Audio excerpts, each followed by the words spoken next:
नमस्कार। कार्यक्रम कानूनी सलाह में आप सभी का स्वागत, अभिनंदन। मैं हूं आपके साथ विश्वबंधु पांडे। दर्शकों, जैसा कि आप जानते हैं, हम अपने इस कार्यक्रम में आपके अधिकारों और कर्तव्यों की बातचीत करते हैं। इसके साथ ही हम विभिन्न विषयों पर कानूनी सलाह भी आपको देते हैं, जिससे आपको मार्गदर्शन मिल सके।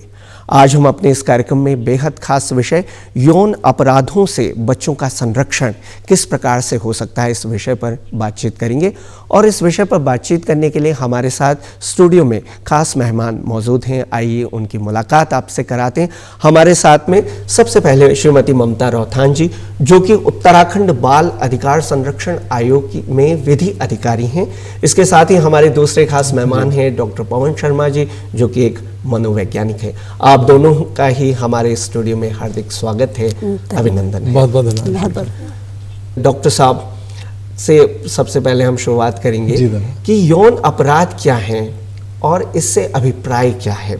जी बिल्कुल विश्वबंधु जी, जनरली हम लोग जब यौन अपराध की बात करते हैं तो हमारे मस्तिष्क में एक इमेज बनती है, वो बनती है युवाओं की और या फिर प्रौढ़ की। लेकिन यौन अपराध ऐसा नहीं है कि किसी आयु से बंधा हुआ हो। यौन अपराध किसी भी क्षेत्र का हो सकता है, किसी भी आयु वर्ग के साथ जुड़ा होता है, और ख़ास तौर से वो सिर्फ महिलाओं तक ही सीमित नहीं है, वो बच्चों में भी है।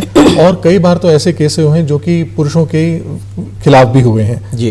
तो इसलिए इसको यौन अपराध को अगर हम जोड़ें तो आप ये समझ सकते हैं किसी के साथ भी अश्लील बात करना, उनको वीडियो दिखाना या उनको अश्लील हरकतें करने के लिए प्रेरित करना या कुछ ऐसी सामग्री दिखाना जो कि अश्लीलता की कैटेगरी में आती है, ये सारी ही चीज़ें यौन अपराध से जुड़ी हुई होती हैं, जिसमें कि कई भी किसी के शारीरिक अंगों को छूना या उन तक नुकसान पहुंचाना, निर्वस्त्र करना, ऐसी कई हरकतें काउंट करती हैं।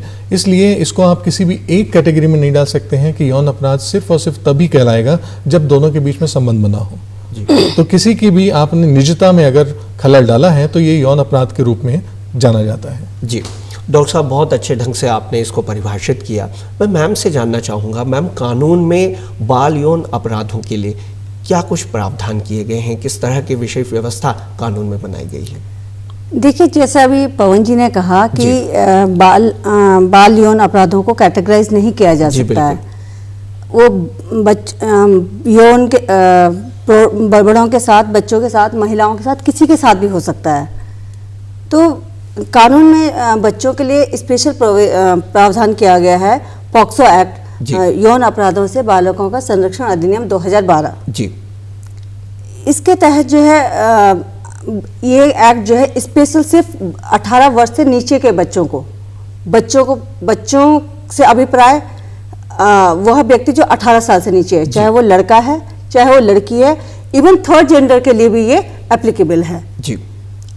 और पॉक्सो एक्ट में जो है जो एक चाइल्ड फ्रेंडली इन्वायरमेंट हो बच्चे के लिए, क्योंकि बच्चों के साथ जब यौन अपराध होता है और वो पीड़ित बच्चा जो है किसी के सामने बता नहीं पाता है, तो इसलिए पॉक्सो एक्ट में जो है इसके विशेष प्रावधान किए गए हैं कि एक चाइल्ड फ्रेंडली इन्वायरमेंट होना चाहिए। इसके लिए स्पेशल SJPU पुलिस यूनिट गठित की गई है और स्पेशल कोर्ट हैं, और उसका प्रोसीजर इस टाइप से है कि वो चाइल्ड फ्रेंडली हो, और तो जो थाने का एटमॉस्फेयर है वो भी चाइल्ड फ्रेंडली होना चाहिए, वहाँ पे शादी वर्दी में लोग हों। इस तरीके के प्रोविज़न किए गए हैं पॉक्सो एक्ट के। बिल्कुल, क्योंकि उसकी मानसिक स्थिति जो है वो एकदम बिगड़ जाती है, और इसके लिए एक चाइल्ड फ्रेंडली एनवायरनमेंट जो है वो देना बहुत ज़रूरी है। डॉक्टर साहब, हम जानना चाहेंगे कि ऐसी कौन सी मनोदशा है कि कोई वयस्क व्यक्ति जो है, एडल्ट पर्सन है, वो बाल यौन अपराध की ओर अग्रसर होता है, और इस अपराध को करने के पीछे क्या कारण होते हैं? जरूर, जनरली आप ये मानिए कि आज के जीवन में जिस तरह से तनाव भरा हुआ है, प्रेशर है, काम की बहुत ज़्यादा आपाधापी है, उस व्यक्ति में अपनी पहचान खो चुका होता है, और कहीं ना कहीं एक रोमांच और उत्सुकता, जिज्ञासा का भी एक पर्याय होता है। आप सिर्फ एक मानसिक परेशानी नहीं कह सकते हैं, लोगों की कई बार रिश्तेदारी में आपस में दिक्कत होती है, रिलेशनशिप प्रॉब्लम है, किसी के अपने आइडेंटिटी क्राइसिस हैं, तब वो ऐसा हरकत करने लगता है कि कहीं पे वो अपना एक प्रभाव दिखाएं।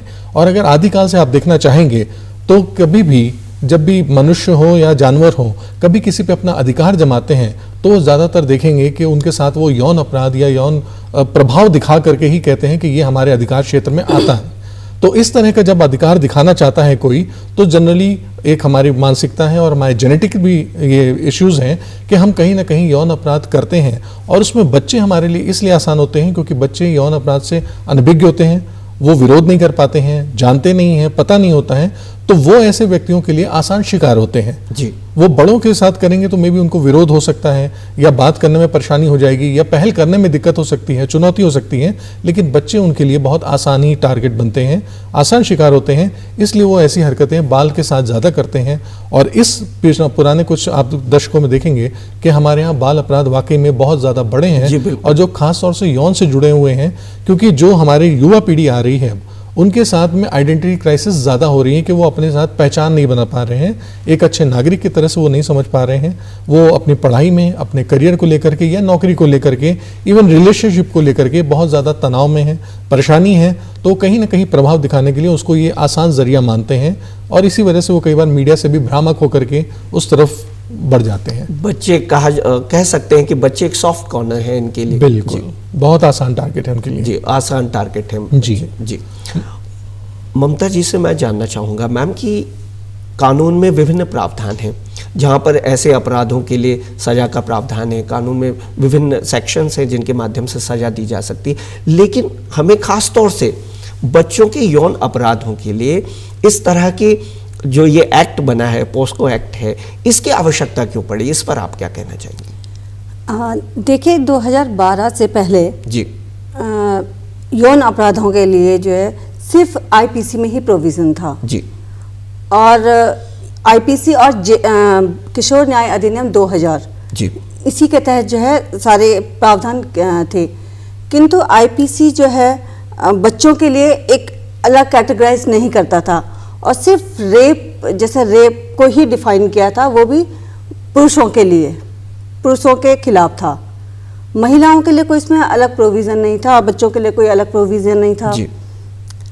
तो इसीलिए, और थर्ड, अगर ये ऐसा सिर्फ ये था कि अगर महिलाएं, मतलब बच्चियों के साथ भी कंसीडर किया जा सकता था, लेकिन उसके लिए स्पेशल प्रोसीजर नहीं थे जी।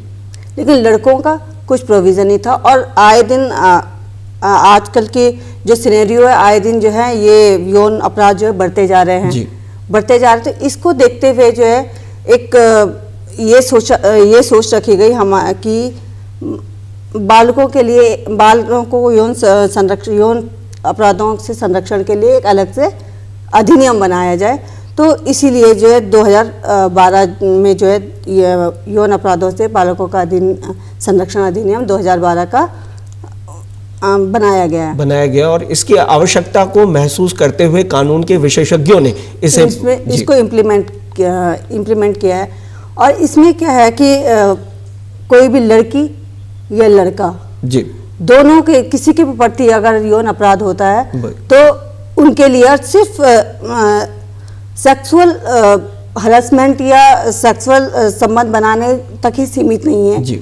इसमें अगर किसी बच्चे को गलत तरीके से छू लिया जी, या अश्लील साहित्य दिखा दिया, या उसे बाल पोर्नोग्राफी में उसका यूज़ कर लिया, तो इन सब चीज़ों का प्रोविज़न किया गया है जी।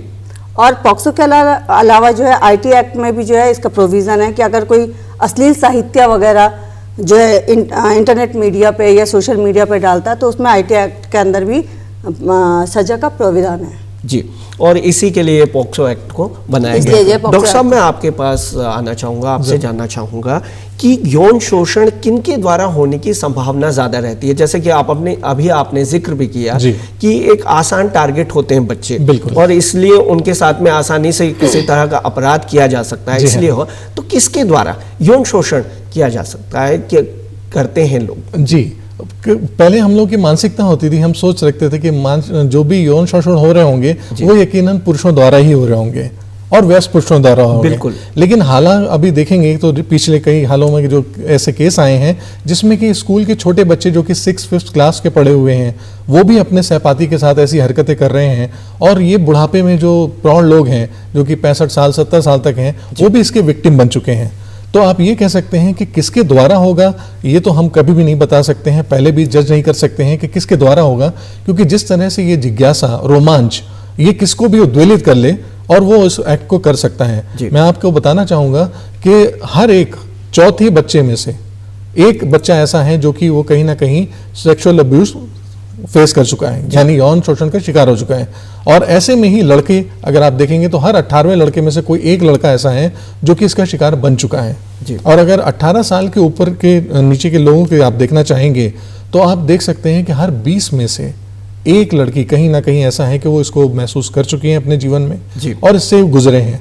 और इसी तरफ लड़कों में आएंगे तो 34 में से कोई एक लड़का इसका कहीं ना कहीं शिकार बना हुआ है। जी।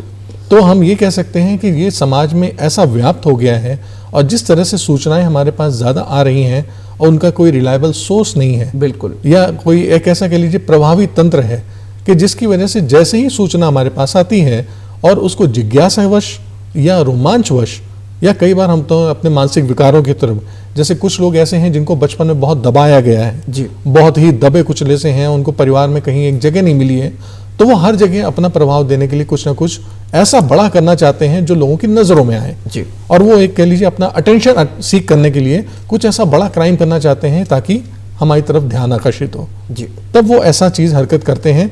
इसलिए आयु आज की तारीख में वो बंधन नहीं रह गई है कि कोई भी यौन शोषण से जुड़ा हुआ केस अगर आप कहें कि वो किसी आयु वर्ग के लिए खास तौर से है जी। या खास वर्ग के लिए है, जी। तो ऐसा नहीं है। हाँ, बाल शोषण में आप कह सकते हैं कि अधिकतर जो केस हुए हैं, अधिकतर जो विक्टिम हैं, बच्चे जो छोटे हैं, वो पुरुषों द्वारा ज्यादा हुए हैं। जी। क्योंकि जब कभी भी यौन इच्छा जागृत होती है और क्राइम होता है तो उसमें कहीं ना कहीं पुरुष की मानसिकता ऐसी होती है जो आक्रामक ज्यादा होती है बजाय महिलाओं के। जी। तो डॉक्टर साहब, आप काफी लंबे समय से जी। इस तरह के केसेस देखते आ जरूर। रहे हैं और इनका ट्रीटमेंट भी दे रहे हैं जी, लोगों बिल्कुल। को। तो आपने देखा होगा, हम जिस तरह से आयु वर्ग की बात कर रहे जी थे कि कोई खास एज ऐसी है जी। जहां पर आदमी ज्यादा इस तरह से उद्वेलित हो जाता है या ज्यादा उसमें इस तरह की भावना आ जाती है जी हाँ। कि वो इस तरह के अपराध की ओर अग्रसर हो जाता जी। है। इस पर क्या कहेंगे? जरूर, आप ये देख लीजिए कि कोई भी ऐसा आयु नहीं कह सकते हैं। बिल्कुल, क्योंकि आज हमारे पास जो ऐसे केसेस आ रहे हैं हर उम्र वर्ग के लोग वो इसमें- स्कूल से भी आ रहे हैं और प्रौढ़ के भी आ रहे हैं। जी। ये हालात ऐसे हो रहे हैं जो कि उसके आसपास का माहौल उसको इन चीज़ों को ज़्यादा आसान उपलब्धि करा रहा है और उनको ये नहीं समझ में आ रहा है कि हमें कब कहाँ रुकना है, कब कहाँ नहीं रुकना है। क्योंकि आज की तारीख में सबसे ज़्यादा चुनौतियाँ हो रही हैं कि हमारा लाइफस्टाइल बहुत हरी फरी हो गया है, लोगों के पास आइडेंटिटी क्राइसिस हो रही हैं, जुड़ाव नहीं रह गया है और एक दूसरे का सम्मान से ज़्यादा वो अपने आप को दूसरे के ऊपर अधिकारी दिखाना चाहते हैं। जी। तो उसकी वजह से आप देख लीजिए कि जो हमारे पास सामग्रियां आ रही हैं वो खास तौर से ऐसी आ रही हैं हमारे सामने कि ऐसी भावनाएं ज़्यादा उद्वेलित कर रही हैं। खास तौर से अगर मैं आपसे विज्ञापन की भी बात करना चाहूँ तो आप कई विज्ञापनों में ऐसा देखेंगे कि वो कामुक तरीके से पेश करे जाते हैं कि लेकिन उनका उस प्रोडक्ट से जुड़ाव नहीं है, उसका कोई मैसेज नहीं जा रहा है, लेकिन सामने वाला जो भी कोई नया युवा है या कोई ऐसा व्यक्ति है वो तुरंत ही उसको अपनी उस कामुक भावना के साथ जोड़ता है और कहीं ना कहीं वो जाहिर भी करना चाहता है। इसलिए ऐसा हम लोग के साथ हो जाता है कि कभी बार लोग कामुक भावनाओं को ना रोक पाते हैं और वो कहीं ना कहीं पब्लिकली या आपस के रिश्तों में कभी ना कभी ऐसी हरकत कर देते हैं। और अगर मैं आपको ये भी बताऊं कि जितने भी केसेस होते हैं बाल यौन अपराध में, उसमें से 90% से ज़्यादा केस ऐसे होते हैं जो कि कहीं ना कहीं परिवार से जुड़ा हुआ कोई व्यक्ति और या कोई ना कोई ऐसा खास जिसका कोई अपना परिवार में ही इन्वॉल्वमेंट है, वो ही लोग उसमें करने वाले एक व्यक्ति होते हैं जिनके द्वारा एक यौन शोषण का अपराध किया जाता है। जी। जान पहचान के लोग जो हैं, बिल्कुल। जो हमारे करीब हैं, जी। वो ज्यादातर इस तरह के चीजों को और इस तरह के अपराध में संलिप्त। बिल्कुल, ताकि क्योंकि उनका बच्चों तक एक्सेस आसानी से हो जाता है बिल्कुल। और जल्दी उनको कोई चेतावनी भी नहीं मिलती है या कोई ऐसा सोचता भी नहीं है कि कहीं इनके साथ जुड़ाव हो रहा है या स्पर्श हो रहा है या उनका सानिध्य है तो कहीं चिंता वाली बात है। जी। ये नहीं होता है, इस वजह से उनके लिए छूट थोड़ी ज्यादा हो जाती है। जी। ममता मैम, ये जो पॉस्को के अंतर्गत किसके खिलाफ हम कंप्लेन दायर कर सकते हैं जब ऐसे अपराध हमारे सामने आते हैं? जी देखिए, अगर बाल यौन अपराध किसी भी बालक के साथ होता है जी। तो उसके लिए जरूरी नहीं है कि पुरुष या महिला, किसी के खिलाफ भी जी। कोई भी जो है इस तरह की जो अपराध है वो गतिविधि में, कारित- एक्टिविटी में, हाँ, जी। अपराध जो है कारित कर सकता है। जी। तो महिला या पुरुष दोनों के ही खिलाफ जो है शिकायत दर्ज की जा सकती है। जी। डॉक्टर साहब, हमने देखा यौन शोषण, जैसा कि आपने आयु वर्ग की अभी हमने बात भी करी है, तो यौन शोषण जब होता है हम किस तरह से पहचान सकते हैं कि किसी बच्चे के साथ में बाल यौन अपराध हुआ है, और क्या ऐसे मनोवैज्ञानिक कारक हैं जिनको देख करके हमें समझ आ सकता है आसानी से कि कुछ ना कुछ इसके साथ गड़बड़ हुआ है, अपराध हुआ है? बिल्कुल, मैं बहुत तारीफ करना चाहूंगा, आपने ये बहुत अच्छा सवाल उठाया है, क्योंकि कई बार हमारे आसपास ऐसी घटनाएं हो रही होती हैं, हम उनसे अनभिज्ञ होते हैं। बिल्कुल, हमें पता ही नहीं होता, हमें संकेत मिल रहे होते हैं लेकिन हम नहीं जान पाते हैं। आमतौर पर मैं आपके माध्यम से ये बताना चाहूंगा कि जो भी बच्चे कोई भी ऐसे यौन शोषण अपराध के शिकार हुए हैं, तो आप तुरंत देख सकते हैं कि उनके व्यवहार में किस तरह से बदलाव आता है। बिल्कुल, आमतौर पे वो उस व्यक्ति से ज्यादातर दूरी बना के रखना शुरू करना शुरू कर देते हैं, उनके सामने नहीं आते हैं, उनसे दूर हट के बात करते हैं और कोशिश करते हैं कि वो लोगों के बीच में ना जाएं। उसके साथ ही वो हमेशा अपने शरीर को छुपाने की बात करेंगे। अगर वो बच्चे नहा रहे हैं तो भी वो कोशिश करते हैं कि कपड़े पहन के नहाएं, और अपने माँ बाप से भी उस शरीर के अंगों को छुपाना शुरू करेंगे। ऐसे में आप ध्यान दे सकते हैं कि अगर बच्चा कुछ इस तरह की हड़बड़ाहट कर रहा है, या अपने आप को शैडो में जा रहा है, या उसके अपने शरीर के कोई अंग हैं जिनको वो खास तौर से छुपा रहा है, इसका मतलब वो कहीं ऐसे हादसे का शिकार हो चुका है। वो अगर चिड़चिड़ापन ज्यादा हो रहा है, एग्रेसिव है, अंधेरे में रहना पसंद करता है, अकेले में रहता है, या उसके शरीर पर अगर कहीं असामान्य चोटों के निशान हैं, तो उनको भी आप समझ सकते हैं कि ये कहीं ना कहीं ऐसे हादसे से गुजर चुका है, या तो बचा है और या शायद पूरी तरह से उसका विक्टिम बन चुका है।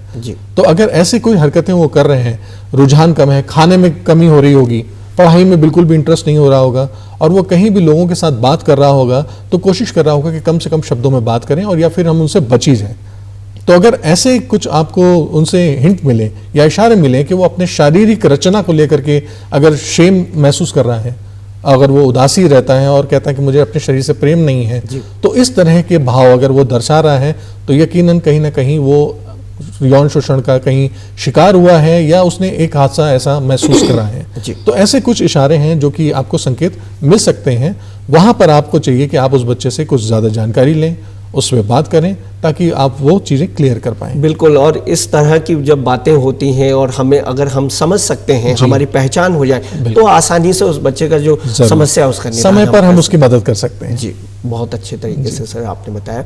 मैं कानून में, आप विधि अधिकारी भी हैं, तो कानून में कहाँ पर, जहाँ पर बाल यौन अपराध किसी बच्चे के साथ में हो गया है, तो कहाँ पर अपील करें, उसके अभिभावक अपील करें, या किसी अन्य के माध्यम से जो लोग उससे जुड़े हुए हैं वो अपनी शिकायत, अपनी अपील कहाँ पर की जा सकती है, इस पर कहें? देखिए, अगर कभी भी कोई बाल अपराध कारित होता है, बाल यौन अपराध कारित होता है, तो उसके लिए जो है आप जो है मैंने कहा, अब भी बताया था, SJPU यानी कि स्पेशल जुवेनाइल पुलिस यूनिट गठित की गई है, वहाँ पर FIR लॉस करवा सकते हैं। और वो चाइल्ड लाइन है, चाइल्ड लाइन के पास आप ले जा सकते हो बच्चे को। अगर पेरेंट्स के अलावा किसी को भी अगर इस तरीके से पता चलता है कि किसी बच्चे के साथ जो है यौन अपराध हुआ है, तो वो चाइल्ड लाइन को भी इन्फॉर्म कर सकता है। चाइल्ड लाइन जो है CWC है हमारी, यानी बाल कल्याण समितियां हैं गठित, तो वहाँ पे ले आके, और वो भी जो है FIR लॉस करवाएंगी। ठीक, और CWC के बाद जो है, CWC के क्या है कि CWC अगर बच्चे अगर तो पेरेंट्स है, बच्चे किसी बच्चे का पेरेंट्स है, तो वो ही अपने बच्चे की टेक केयर करते हैं। लेकिन कई मामलों में देखा गया है कि अगर बच्चे के साथ यौन अपराध होता है तो माता पिता उसे छोड़ देते हैं, बिल्कुल उसका साथ नहीं देते हैं। तो उसके लिए जो है CWC जो है उसका प्रॉपर एग्जामिन वगैरह करवाएगी, बालिका का या बालक का, इसका एग्जामिन वगैरह करवाएंगी, उसकी फैसिलिटेटेड करवाएंगी उससे। और उससे रहने के लिए जैसे बालिका निकेतन वगैरह हैं, बाल गृह वगैरह हैं, वहाँ पे रखेंगे, वहाँ पे रखते हैं। और उसके बाद जो है वो जो विशेष कोर्ट गठित किए गए हैं, वहाँ पर ले जाके उनका जो है स्टेटमेंट वगैरह रिकॉर्ड किए जाते हैं। और जब स्टेटमेंट रिकॉर्ड की बारी आती है, तो वहाँ पर भी जो सिर्फ महिला जो मजिस्ट्रेट होंगी, उनके द्वारा जो है उसके बयान लिए जाते हैं। और बच्चे के साथ ऐसे व्यक्ति के सामने उसके बयान लिए जाते हैं जिस पे वो भरोसा करता है। बिल्कुल, उसे एक हेल्दी वातावरण मिल सके। सबसे इम्पोर्टेंट चीज़ है कि उस पर भरोसा कर सकता है और वो अपनी बातें बेझिझक जो है बता सकते हैं।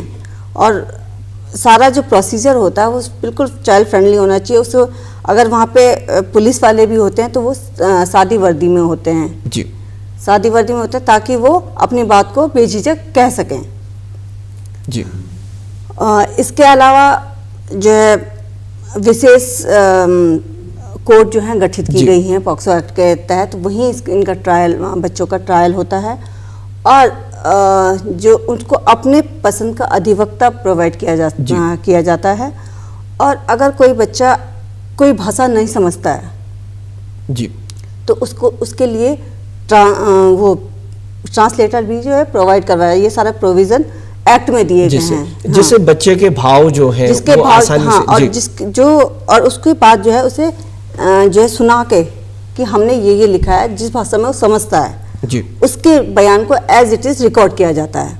जी, और इनके जो मेडिकल जांच होती है, मेडिकल जी। जांच में भी महिला डॉक्टर का होना अनिवार्य है, जी, ताकि बच्चों का जो है एग्जामिन अच्छे से हो सके और वो शर्माए, जैसे बच्चों के अंदर एक जेंट्स को लेकर शर्मिंदगी महसूस होती है, वो चीज़ ना हो जी, और वो अपनी बात को रख सके, घबराए ना। जी।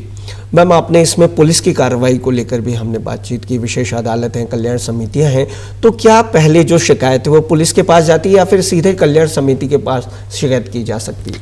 देखिए, शिकायत जो है किसी के द्वारा भी पहले पुलिस थाने में भी की मैंने आपको बताया ना, चाइल्ड लाइन जी, और SJPU, जी, CWC, जी, ये सब ऐसी समितियां बनाई गई हैं, ऐसे प्रावधान किए गए हैं जो अगर डायरेक्ट पुलिस में ना जाएं और आप चाइल्ड लाइन पे जाते हैं तो चाइल्ड लाइन भी जो है SJPU को ही मतलब कहने का कुल मिला के ये कह सकते हैं हम कि चाहे हम पुलिस हो या कल्याण समितियां हो या विशेष रूप से जो लोग गठित किए गए हैं वहां पर जाकर भी समस्या का निदान हो सकता है, किया जा सकता है। होता है तो पहले तो FIR तो थाने में ही बिल्कुल होगी। बिल्कुल, कई बार ये होता है कि थाने में रिपोर्ट नहीं लिखते हैं, बिल्कुल, तो उसके लिए हम जो है एक उसकी रिसीविंग लेके एक कॉपी SSP को या कोई भी हायर अथॉरिटी को जी, उसको प्रेषित कर सकते हैं जी, और साथ ही साथ जो है एक आप मेल कर सकते हो। जी, वो जब डॉक्यूमेंट ऑनलाइन अगर कोई भी शिकायत प्रेषित की जाती है जी, तो वो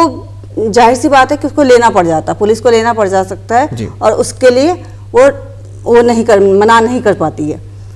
बावजूद इसके अगर नहीं शिकायत दर्ज होती है तो आप जो है 156 वो CRPC का प्रोसीजर है, आप मजिस्ट्रेट के यहाँ पे कंप्लेन कर सकते हैं और मजिस्ट्रेट उसमें चाहे तो जांच करवा के पुलिस को आदेशित करेगी कि आप इस केस में जांच कीजिए, और अगर या फिर उसे एज अ कंप्लेन दर्ज कर सकते हैं।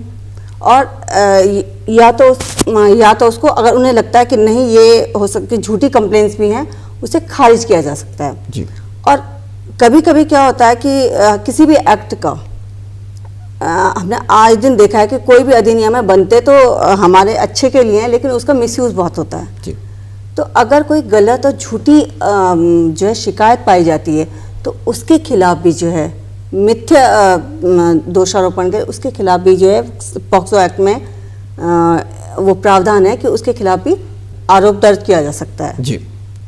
डॉक्टर साहब, मैम ने जैसा बहुत अच्छे ढंग से बताई हैं, बातों को हमारे सामने भी रखा है।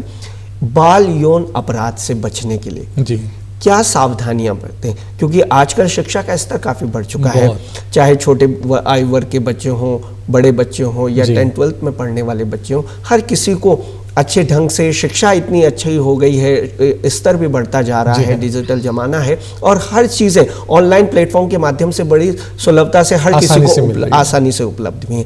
तो सावधानियां क्या क्या इस तरह की सावधानियां बरती जा सकती हैं जिससे कोई बच्चा अपने आप को इस तरह के यौन अपराध से बचा सके, चाहे वो पुरुष हो, महिला हो, बच्चे हो?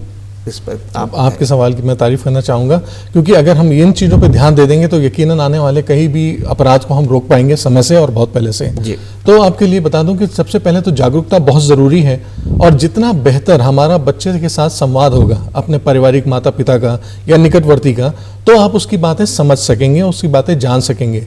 कई बार होता है कि हमारे पास बच्चा वो इशारे कर रहा होता है, हमसे बात पूछ रहा होता है, जानना चाहता है, लेकिन हम उसको बता नहीं पा रहे होते हैं, या हम उसकी बात को इग्नोर कर देते हैं। मैं आपको एक उदाहरण के माध्यम से बताना चाहूँगा। हमारे पास एक केस स्टडी है जिसमें कि जब 3 इडियट मूवी आई थी और उसमें अगर आपने देखा हो एक सीन चला था जिसमें एक चमत्कार का शब्द बदल करके बलात्कार कर दिया गया था। तो जिस वक्त वो स्क्रीन पे डायलॉग बोला गया तो पूरा हॉल हंसने लगा और एक बच्चा अपने माँ बाप के साथ वो मूवी देख रहा था और उसको ये ताजुब हुआ कि ये उसने कौन सा एक चुटकुला सुन लिया जिसकी वजह से सब लोग हंस रहे हैं और मुझे समझ में नहीं आया। और उसने वहां पर कोशिश करी जानने की अपने माताजी से कि मुझे ये बताइए कि इस शब्द का मतलब क्या होता है। तो उन्होंने कहा नहीं चुप रहो, ये गंदी बात है, और उसको जवाब नहीं दिया गया। ऐसा ही फिर उसने घर आकर के पिताजी से करा, पिताजी ने भी उसकी बात का जवाब नहीं दिया और बल्कि ये बात जरूर होने लगी कि आजकल इसकी संगत गलत लोगों के साथ है। शायद वो अभी ये नहीं समझ पा रहे हैं कि ये शब्द की जानकारी उसको हमारे साथ ही हुई है और वो हमसे पूछ रहा है। तो जब उन दोनों से जानकारी उसको नहीं मिली तो उसने घर पे बड़े लोगों से भी पूछना चाहा। इसी तरह से जब वहां से भी जानकारी नहीं मिली तो वो आज भी भटक रहा है। अब ये आप ध्यान दीजिए कि वो शब्द का जवाब हर एक अपने रिसोर्स पर्सन से चाहेगा जो कि उसके निकटवर्ती है, और जो सबसे पहला व्यक्ति उसको ऐसा मिलेगा जो उसके बारे में जानकारी किस तरीके से देगा, किस रूप में देगा, यकीनन अगला उसका जो नया एक्ट होगा वो उसी से जुड़ा होगा।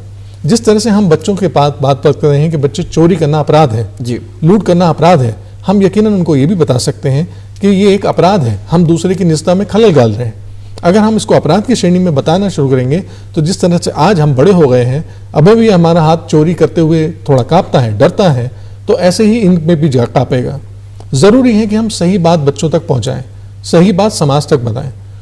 उम्र के मुताबिक सेक्स से जुड़ी हुई यौन शिक्षा हम अगर सही तरीके से देंगे, बच्चों तक पहुंचाएंगे, तो यकीनन वो उनको एक रोमांच की तरह से नहीं लगेगी, वो उनको एक अपने शिक्षा का विषय भी लगेगी और उनको अपनी रोजमर्रा की और सुरक्षा की जानकारी के साथ जुड़ेगी, तो वो उनके लिए फायदेमंद होगी। अभी जो सूचनाएं आ रही हैं उनके पास, वो उनके लिए रोमांच वाली बात हो जाती है कि हम पहले इस जिज्ञासा और रोमांच को शांत करें। और अगर हम इसको एक सही मैनर में आयु के हिसाब से अगर हम एजुकेशन के माध्यम से भी बात करेंगे या हम उनको ज्ञान देंगे तो यकीनन आने वाले समय से हम लोग बच सकेंगे कि वो गलत रास्ते पे ना जाएं। इसके लिए सबसे अच्छा है कि हम बच्चों को बहुत सरल भाषा में और उनके साथ संवाद करें, और अगर वो कहीं बाहर से कोई जिज्ञासा लेकर आए हैं तो उनको फर्स्ट हैंड में हम अपने पेरेंट्स या घर वाले लोग पहले उसको हम एंटरटेन करें, उसको एड्रेस करें और उसको समझाएं, क्योंकि अगर उसको गलत तरीके से उसका मायने पता चलेगा तो यकीनन उसका अंत भी गलत ही होगा। इसलिए अच्छा है कि सबसे ज्यादा विश्वास परक साधन आप हैं, माँ बाप हैं। तो अगर माँ बाप से उनको किसी भी विषय के बारे में अच्छी जानकारी मिलेगी तो यकीनन हम उनको बचा पाएंगे और सेव कर पाएंगे। बिल्कुल, उन्हें मार्गदर्शन मिलेगा तो हम इन अपराधों से उन्हें बचा सकते हैं उचित माध्यम से। आप दोनों का ही हम यहाँ पर आपने अपना समय दिया, आपका धन्यवाद करेंगे। आपका बहुत बहुत धन्यवाद। बहुत बहुत धन्यवाद आपका जी। तो दर्शकों, ये था आज का हमारा कार्यक्रम जिसमें आज हमने बाल यौन अपराध विषय पर बातचीत की। हमें आशा है कि आपको हमारे कार्यक्रम पसंद आया होगा और इस कार्यक्रम को आप हमारे YouTube चैनल DD उत्तराखंड पर भी देख सकते हैं। इसी के साथ अब देते हैं कार्यक्रम को विराम। नमस्कार।